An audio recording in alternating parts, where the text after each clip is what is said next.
ဒီနေ့အမေကရွာစီကနေပြီးတော့ငတလဲတို့ပေါလေးတွေနဲ့ငမွေတို့လေးတွေရလာပါတယ်ငတလဲတို့အိုးကပစားရတာကြာပြီမလို့ချက်စားမယ်ဗျာ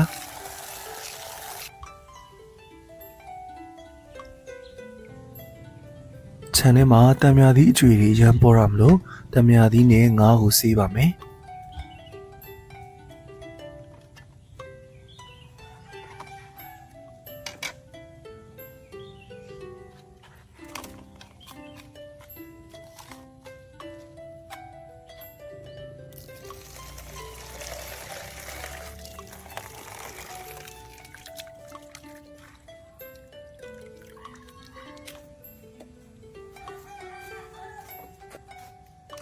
ရှည်တီချဆင်အောင်စီးပြီးသွားရင်စားအရသာမုံနနွဲမုံထည့်ပြီးတော့နေထားပေးရပါမယ်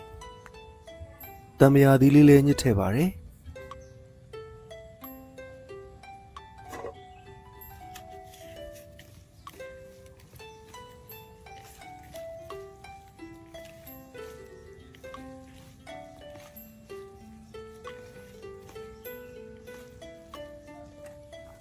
ဝယ်လာတဲ့ငမွေတို့လေးတွေကိုအညီပြောင်းအောင်တံမြာသီးနဲ့စီးကြောပေးရပါတယ်။မကြီးသီးမဲစားနဲ့လည်းကြမ်းကြမ်းစီးပြီးလို့ရပါတယ်။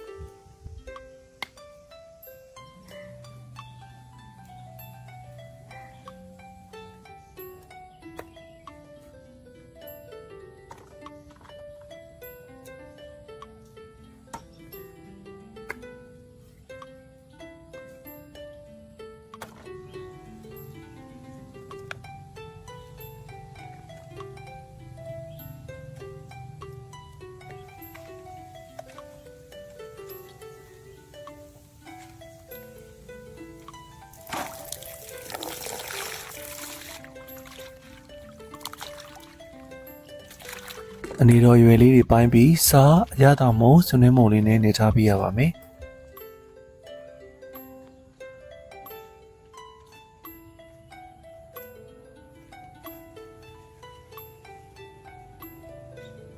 အရင်ဆုံးငတလဲတို့အိုးကက်လေးချက်မှမလို့ပင်စင်းရွက်ခူပါမယ်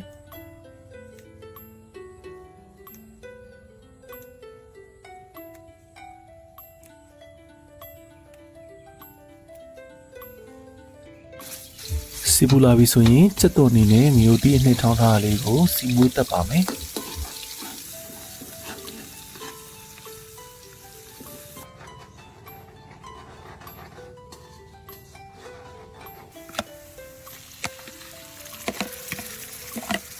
အရသာနဲ့ထားတဲ့ငတလဲတို့လေးတွေထည့်ပြီးတော့ခပ်ဖွားဖွားလေးမွေပေးရပါမယ်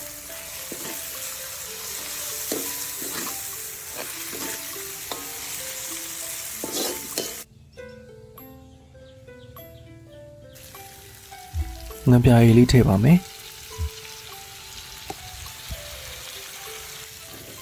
ငါးရီကြီးသွားမှဆိုလို့ဇွန်းနဲ့မမွေတော့ပဲဒေဦးကိုလှည့်ပေးရပါတယ်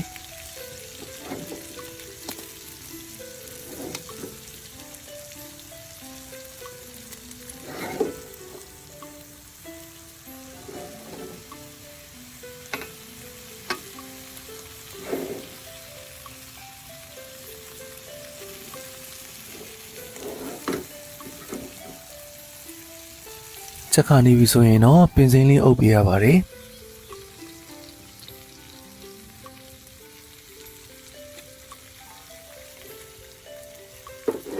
ဒါဆိုရင်တော့အရန်စားလို့ကောင်းတဲ့ငတလဲတို့အုပ်ကလေးရပါပြီဗျာ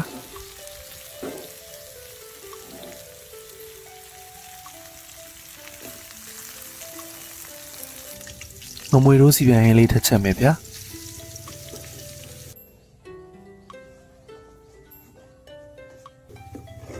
စက်တော်အနေနဲ့ငရုတ်သီးနဲ့ထောင်းထားတာလေးကိုစီသက်ပြီးပြီဆိုရင်အရသာနဲ့ထားတဲ့ငမွေတို့လေးတွေကိုထည့်ပါမယ်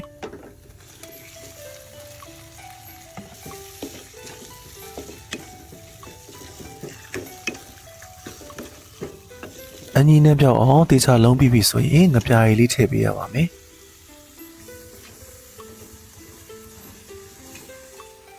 ရှည်ထည့်ပြီးစူလောင်တည်ထားပေးရပါမယ်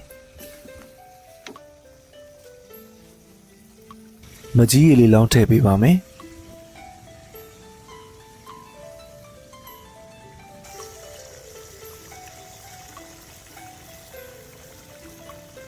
ဟင်းဟိုချက်ကနေရင်မဆလာလေးအုပ်ပြီးသွားပြီဆိုရင်တော့ရသာရှိတဲ့ငမွေတို့စီပြန်ဟင်းလေးရပါပြီဗျာ